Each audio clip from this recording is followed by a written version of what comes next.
Sir ये बताइए, नगर निकाय चुनाव में आप प्रचार के लिए आए हैं, क्या उम्मीद है एमआईएम का इस बार की, किस तरह का परफॉर्मेंस रहने की उम्मीद है? इस बार उम्मीद ही नहीं है, यकीन है इस बार। जी। क्योंकि पिछले बार जो भी नतीजे आए हैं उसके बाद कहीं ना कहीं लोगों के अंदर एक मायूसी थी और लोगों के अंदर एक पछतावे की भावना थी कि हमने कुछ गलत किया है करके। जी। और वो एहसास उन्हें आज हमें साफ नज़र आ रहा है जब हम जी। लोगों के बीच में जी। जाते हैं, जी। देखते हैं जिस तरह जी। का रिस्पांस लोगों से मिल रहा है। तो कहीं ना कहीं लोगों को भी ये एहसास हो रहा है कि नहीं, अपनी क़यादत खड़ी होनी चाहिए उसमें, और वो आपको लगता है खींचे कि चले आ उत्तर रहे हैं। प्रदेश की जनता इस बार एमआईएम को नगर निकाय चुनाव में कुछ ना कुछ तोहफा जरूर देगी? नहीं, कुछ ना कुछ क्यों कह रहे हैं आप? क्यों कंजूसी उसमें कर रहे हैं? दिल खोल के देंगे उसके अंदर। उम्मीद है आपको? देखिए, हमने भी बहुत इंतज़ार किया है इस दिन जी। के लिए, लेकिन हम मायूस नहीं हुए। हम लड़ते रहे, हम मेहनत करते रहे। लगातार मेहनत जी। करने का नतीजा ये है कि आज जब आवाम को ये लगने लगा है कि हमने सबको आजमाया है, अब इस बार है तो अवैसी साहब को, एमआईएम पार्टी को आजमाएंगे, तो यकीनन उसके नतीजे बहुत अच्छे आएंगे अच्छा, यहाँ इंशाल्लाह। उत्तर प्रदेश में जो संभल के सांसद हैं डॉक्टर शफीक रहमान बर्क, पार्लियामेंट में सबसे बुजुर्ग सांसद हैं, आपकी मुलाकात भी होती रही जी जी। होगी, और उन्होंने कहा है कि पार्टी में उनको सम्मान नहीं मिल रहा है, समाजवादी पार्टी में, और पार्टी जब चाहे उन्हें निकाल दे, वो डरने वाले नहीं हैं, डरते नहीं हैं, वो जनता के लिए काम करते हैं। तो कहीं ना कहीं समाजवादी पार्टी से उनका दिल भरसा गया है, और जिस तरह की वो बगावत कर रहे हैं, संभल में सपा प्रत्याशी के खिलाफ उन्होंने निर्दलीय को समर्थन दे दिया है, क्या कहना चाहेंगे? देखिए, ये बात सही है कि दूसरी पार्टियों में और एमआईएम के अंदर क्या फ़र्क है। जी। ये आप अगर एमआईएम के स्टाइल ऑफ फंक्शनिंग अगर देखेंगे और दूसरी पार्टियों का, जी। तो वहाँ पे ऐसा होता है कि एक राजा होता है और उसके नीचे जो है, वो आप कितने भी बड़े लीडर रहे, आपकी हाँ। उम्र क्या है, ये कोई हाँ। मायने नहीं रखती है। आपको क्या ट्रीटमेंट दिया जाता है, क्या वो कहना देखा चाहेंगे जाता बर्क साहब से? है ना। मैं बर्क साहब से तो यही कहूँगा कि साहब, इतने साल का आपका तजुर्बा है, अगर वहाँ पे इज़्ज़त नहीं मिल रही है, तो हम आपको यहाँ पर मोहब्बत की यकीनन गारंटी देंगे उसमें, कि यहाँ पर अपनी क़यादत के बीच में जब आप आएँगे और आपके तजुर्बे के साथ आएँगे, मैं तो ये चाहूँगा कि आप कल का क्यों इंतज़ार कर रहे हैं, आज छोड़िए और हमारे साथ आइए।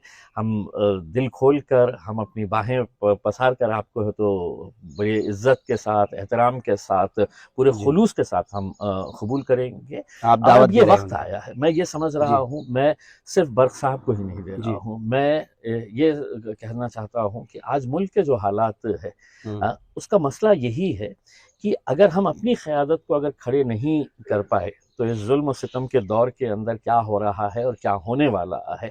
अगर आज अपनी आप सियासी ताकत अगर मजबूत करेंगे, तो यकीनन उसका फ़र्क क्या होगा, ये आने वाले दिनों के अंदर आपने को देखने को बर्क मिलेगा। साहब ने खुली चुनौती दी है कि वो डरते नहीं हैं, डरने वाले नहीं हैं, यानी कि कहीं न कहीं डर की बात है।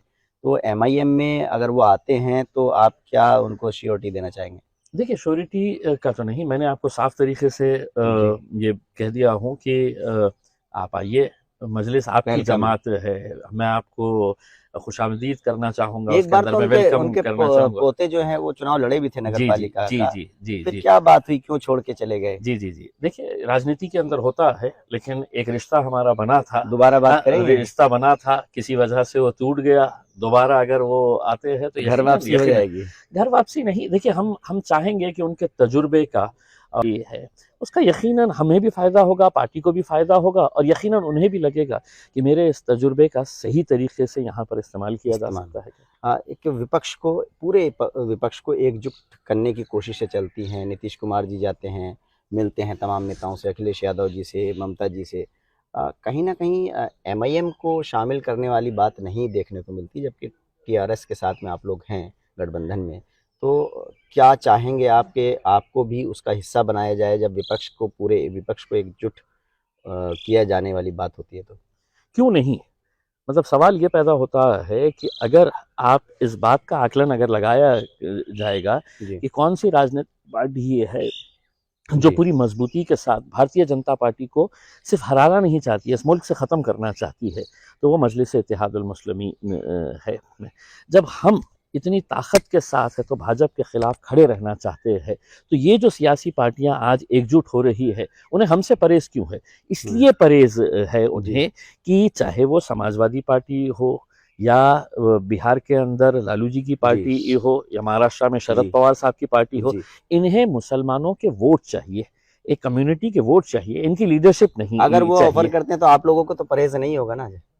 क्यों नहीं कर रहे हैं, पहले इसका जवाब है तो उन्होंने देना आप लोग चाहिए। खुद कह दीजिए कि हमें भी शामिल करिए। देखिए, मैंने तो महाराष्ट्र के अंदर खुले ऑफर दिया था। अच्छा। मैंने एनसीपी को और कांग्रेस को साफ तरीके से कहा था, जब वो हमको इल्जाम लगा रहे थे कि आप इनके जी। साथ है, आपकी वजह से ऐसा होता है, तो हमने कहा था कि चलिए हम आपके साथ आने के लिए तैयार है करके हमने अपने तरफ से ऑफर दे दिया। तो अब निकल के भाग गए हैं, क्योंकि उन्हें मालूम है कि मतलब हम ये अगर करेंगे तो हमारे लिए नुकसान होगा, तो इस वजह से